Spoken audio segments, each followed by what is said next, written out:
He's made it very clear he's ready to get out of this tree. Take a look behind me. You can see he shifted from about 15 up in the tree to steps from escaping. Now, in its place, macroalgae just like this has flourished. And the manatees are now eating this stuff. And the FWC believes somehow some macroalgae is causing their systems to go into shock and then they drown.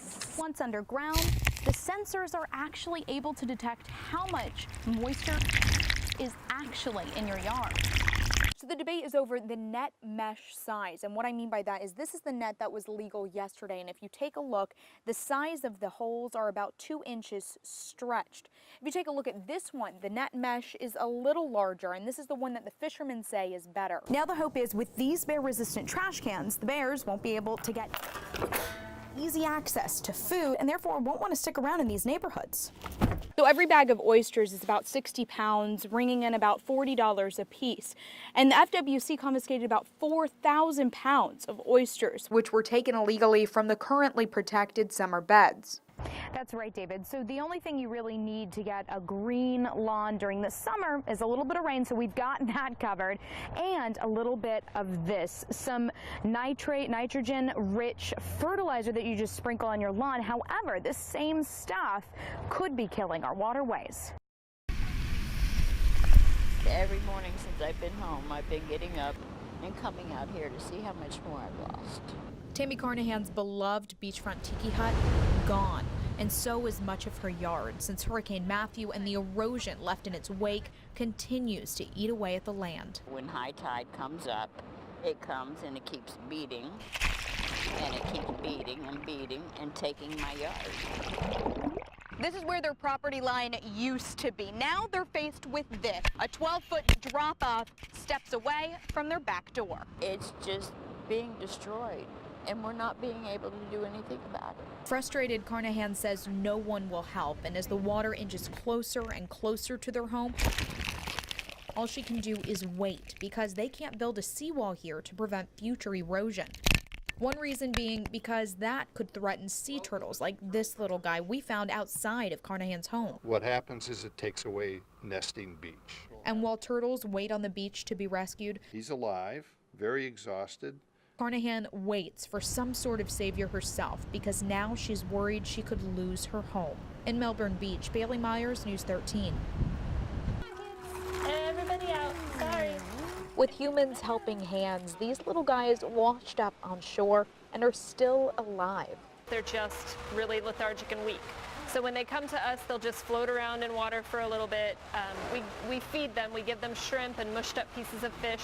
But as they recover, specialists at the Brevard Zoo are noticing a new trend. 100% of those washbacks that have died have had plastic in them. These little turtles will basically eat anything, even trying to grab her own camera. And recently, the Brevard Zoo has found an alarming number of these turtles who do survive a hurricane. Stranding them on shore are not able to survive this. This is the type of plastics, these pieces, that are killing the turtles. Welcome to Sea Turtle Preservation. Last week, we even found a washback and brought him to the Sea Turtle Preservation Society.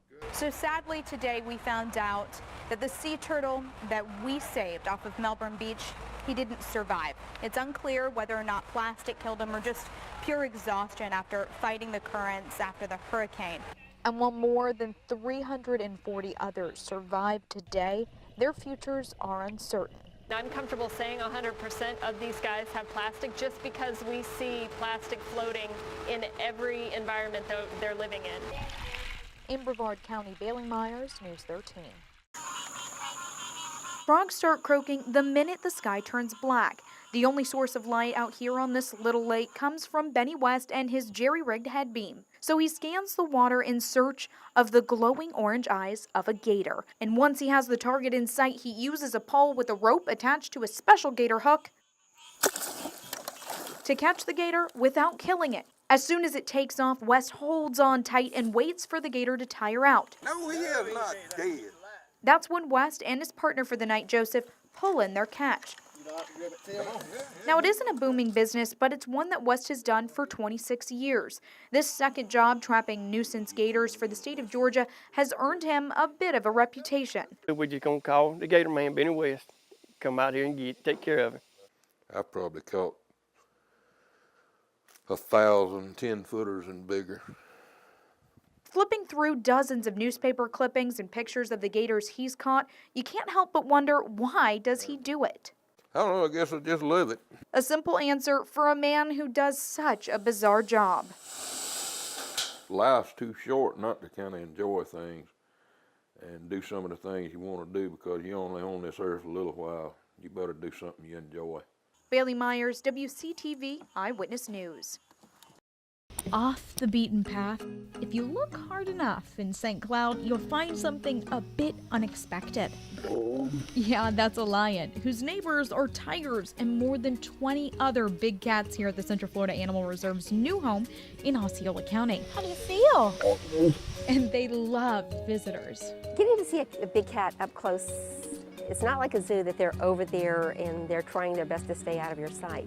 These guys are very much curious about what you're doing. They think we're here for their entertainment. Phyllis Park started working with these cats more than 19 years ago. She's a sweetie pie. During our inside look, I noticed Phyllis was doing something rather strange. Say hi. But the tigers, they totally dug it. The noise that tigers make to greet each other and us is called chuffing. Very interesting. So when I saw you earlier go up to some of the tigers, you actually did it to get a little bit of reaction from them. Give us an example. Teach me how to do it. This low, vibrating sound, well, it's a greeting for tigers. And on your tour, if you're lucky enough, the tigers may just say hi back. Yeah, all right, I think it's working. New friend. But it's not all fun and games, especially at dinner time. So whether you catch them feasting, frisky, or a bit lazy, these cats are sure to impress. Being able to be this close to these magnificent tigers walking right behind you is an experience unique to right here in St. Cloud. For your Florida on a Tankful, I'm Bailey Myers.